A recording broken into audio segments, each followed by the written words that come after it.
Jacqueline Edmonds Ziplet spent her whole life being driven around in a car that bore the most unique and inimitable license plate on the island, number 1. It was bought by her father Neil Edmonds, best known as the manager of the St. Lucia Coconut Growers Association, from a lawyer named Salz Miquel, who was leaving St. Lucia. I'm not sure if he was St. Lucian. I don't think he was St. Lucian, but he was one of those, like those local white guys. That's who he was. The license plate was acquired by her father in the early 80s. He wasn't the first to own it, but he was the first to keep it. The first owner was Salz Miquel.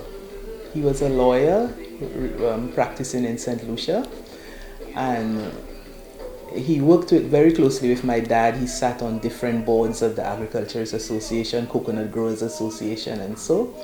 And when he was ready to retire, to migrate, he was migrating to Florida.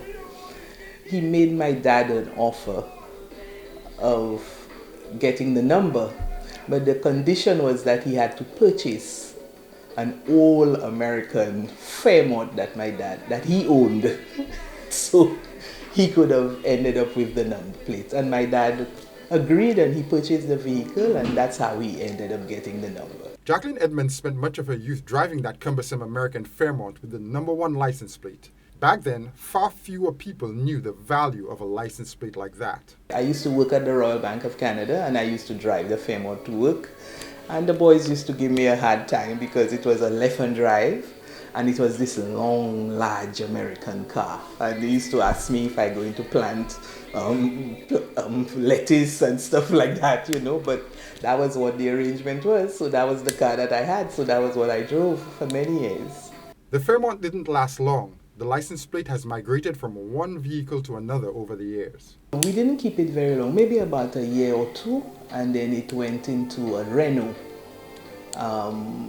We traded it in with Skeets Auto when they were the agents for Renault, and then my dad got rid of the Fairmont, and then we ended up with the Renault. So I had number 1, I had the Renault, and then it moved from the Renault to the Datsun, the white Datsun, which I had. And when I got married, my dad allowed me to go with the number 1.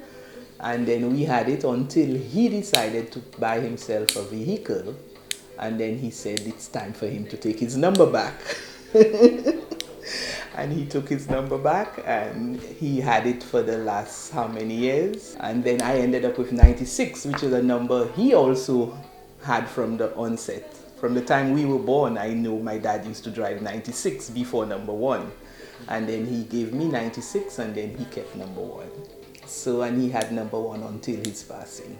Jacqueline is not in possession of a license plate number 1 anymore. For sentimental reasons, she kept another special license plate number that her father also owned. 96 had become sentimental to me because my husband drove 96 at that time.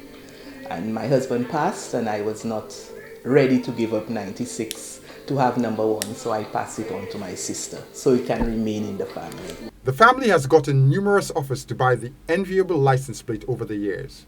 The offers range from a few $100s right up past $10,000. I got as far as $12,000.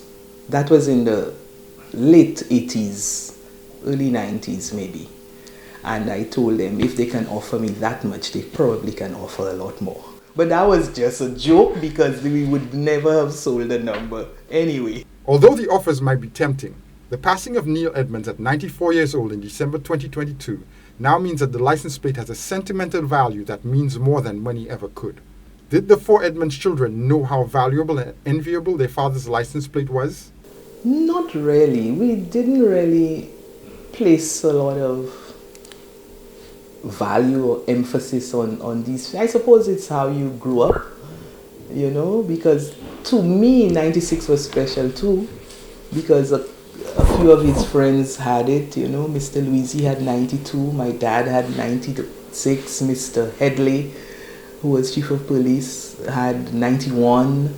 There were quite a few of his friends who had those numbers. Mr. Duboulet had 94. So it was always a number that was special. But when number 1 came, people made it special to me because they kept saying number 1. They even used to call me number 1. So I kind of paid a little attention to it. But then really, it wasn't something that I Growing up, we really paid much attention to. It is a sentiment that plagues St. Lucia in many ways. We often don't know the value of what we have. Thankfully for the Edmonds children, they held on to their treasure for sentimental reasons, and so they have not lost or sold the gifts that were handed down to them by the generation before them. For Choice News Now, I'm Jason Seafley.